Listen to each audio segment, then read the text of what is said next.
So hello guys, welcome back to Football with Ferris, to your boy Izu. A loss at the bridge in the London derby against Fulham FC. See, like I said in the preview of this game, I said that this game is gonna be one of those games where Chelsea, if you snooze you lose kind of game for Chelsea, and at the end of the day, Chelsea ended up snoozing and they lost because a lot of things contributed to this particular loss. And again, I see a lot of people trying to blame Sanchez. Sanchez was actually one of the few players that actually kept us in this game, and it was obvious from this game that Chelsea is actually missing Romeo Lavia in their ranks, because he would have been the catalyst to have stopped a flurry of those Fulham's attacks. Kudos to Fulham. They looked at what Everton did against Chelsea and kind of perfected it for Chelsea. And Fulham has always been a tough nut to crack, given the fact that if you look at their last 5 fixtures, they've played Spurs and drew against them 1-1. They played against Arsenal and they drew. They played against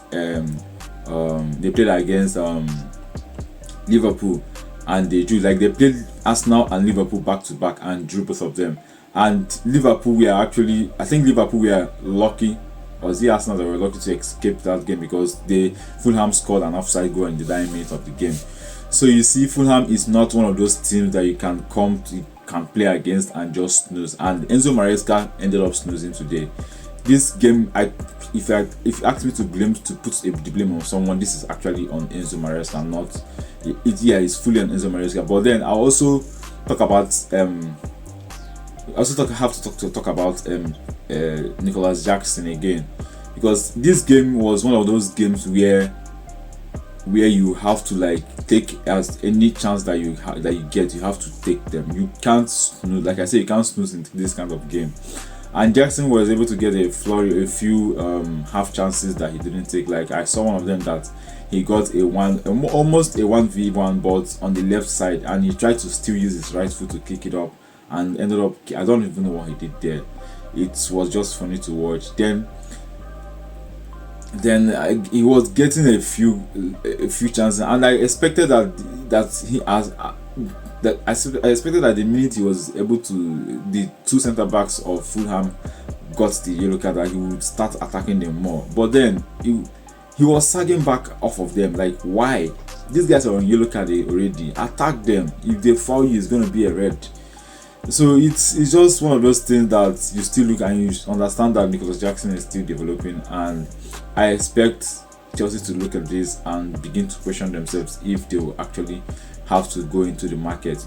Probably not January, but if they have to go into the summer market to look for a proper big man kind of striker, because it's obvious that this tactics from Maresca is basing his tactics on a lone striker. And if you want to have a lone striker against teams like this, you have to be someone that is extremely physical, and Victor Osimhen fits that profile. Victor Gyökeres fits that profile as well, and so on and so. So I don't know what Chelsea is going to do about this, but I think they'll come up with a response. Then we have to go over to Enzo Maresca. The way he set up this game was really not in Chelsea's favor. It didn't favor Chelsea at all. Kopama is going to be Kopama. Like, he's one of those players that, good or bad, he's still going to show himself. And that's what happened with the first goal. Then after the first goal, we kind of pegged back. We used to be the team that played out from the back. We were the team that actually paced up and marked our players as much as we are the team that marked players. I don't know what happened in this game. All of a sudden, we were no longer the team that played out from the back. We were literally the team that was stoning the ball upwards. It was almost as if we were watching Stoke City play. And then the funny thing is that when we kept doing that and it wasn't working, then you take out Nicholas Jackson, that is actually a little bit more physical and was actually causing problems up front a little bit. Then you now put Nkunku to come and struggle against centre backs that were way much bigger than him and much more physical than he is, and you kept on throwing the ball off forward to him as the tactics. Like, that was not working. It was never going to, if it's not working with Nicolas Jackson, it was never going to work with it was never going to work with Nkunku as well. So it's also one of those things when I look at people asking why is Nkunku not playing, why is just not playing Nkunku, this is exactly why Nkunku is not playing, because he's not physical enough for the league. This is not this league where you have spaces to shoot.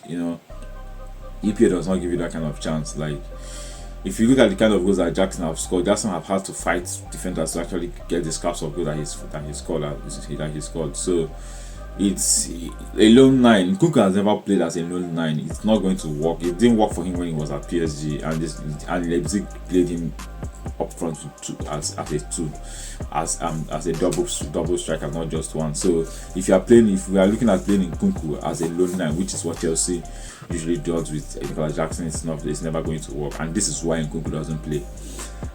Then into Maresca, the setup was just bad. It was not working, and he didn't do anything to remedy the situation.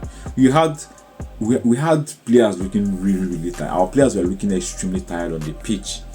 They were looking very, very tired, and Fulham's Da Silva noticed this, and he plugged in 5 new fresh legs for Fulham, and that totally changed the game, changed the course of it. Although they've scored first, but it totally changed the course of the remaining part of the game, because when you have fresh legs defending the ball and have tired legs attacking, it's never going to favor the tired legs. And when you have fresh legs pressing with the ball and have tired legs attacking, it's obviously a mismatch. And that's what happened in the second goal, because if you look closely, that second goal, most of our attackers were just literally walking back.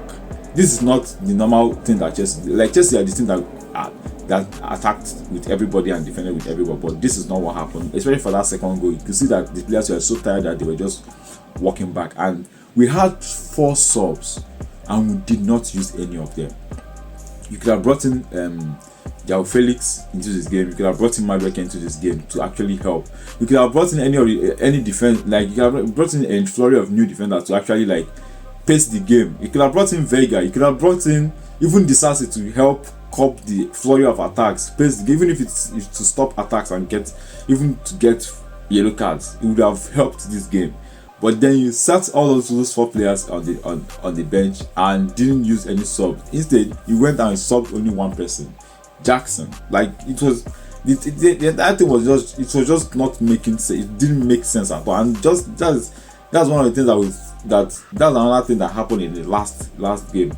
This time around, it was the fact that he saw that in tight spaces, Felix was the guy for tight spaces, and he didn't utilize Felix for that game, for Everton's game, and it cost us. Everton's game was literally calling for Felix, and he didn't put him in. And this time around, this game was calling for the game was screaming for subs. We had so many players tired, and it did not change. I think that was what literally killed this game, because Fulham brought in Wilson, fast player.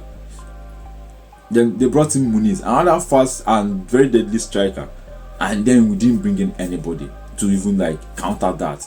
Just bring in someone to counter these people, or actually bring in someone at the opposite end to force them to be wary of their own attacks. So we didn't do any of these things, and that ended up costing us the game, because this game could have easily been a 3-1, even 4-1 game for Fulham, because Fulham got the better chances, but Sanchez was able to keep us in the game.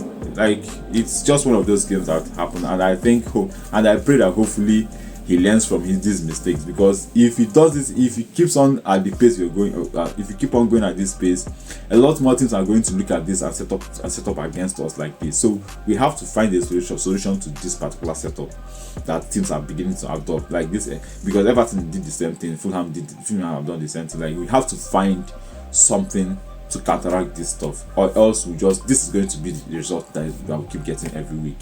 Then again, it calls into play. Anyway, we are not title contenders anyway, so we've been saying it. It's not as if, but we have to just go back to the basics. We have been that team that we are not afraid to mark, defend, mark, go forward kind of thing. So we have to just go back to that and keep playing the way we were playing before, and I think things will be fine. But then during the summer we have to anyway, I believe the team is going to be reshuffled again during the summer. So yeah, but yeah, this game is just down to Maresca for me. Like you can't just blame any other person. This game was just entirely down to Maresca. He should have just see every other, you can say you could have played this person, you could have played this formation, but just the subs alone would have stopped a lot of these things that happened. Like by 70 minutes, most of our players were looking so tired. Like they were not really pressing as much as we are pressing again. So it was just calling for subs and we didn't sub. That's what just literally killed off the game, because the minute I saw them Everton, I saw Fulham were subbing players in and we were not. I said this game is dead. And I actually wrote something about it on WhatsApp. I said this game we will be lucky to come out to this game with a draw, and I was right. It's just ended 2-1, and kudos to Fulham. They did a wonderful job and playing the way they played, and the game was just extremely physical and they were able to utilize that stuff to their own advantage and won the game. So kudos to them. It was a good game though. It was really an interesting game, and other teams are going to see this and try to imitate it against Chelsea, and hopefully they don't succeed. Anyway, thank you for watching. If you have more comments on why do you think Chelsea lost the game, who do you think is responsible for this loss, what do you think we can change going forward? Leave your comments, leave your ideas in the comments, and don't forget to like and subscribe as well. Thank you very much for watching. Bye bye.